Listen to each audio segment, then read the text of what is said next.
Hi guys, Big Bang Biker here.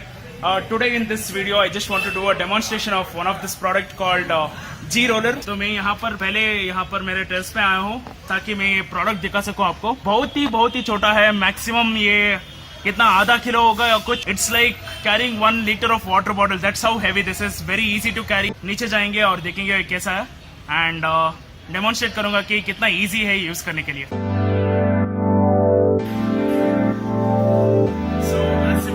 और आप देख रहे हो कि कितना इजी है आपको यूज करने के लिए। अगर न्यूट्रल पे है आप देख सकते हो, इस स्पीड में भी वो अच्छी तरह से चल रहा है। तो आपने ऑलरेडी देखा कि आप टायर का हेल्थ वगैरह चेक कर सकते हो और आप यहाँ पर चेन लूप भी कर सकते हो इजीली। आप ये अलॉय व्हील भी क्लीन कर सकते हो, ब्रेक पैड चेक कर सकते हो वगैरह वगैरह।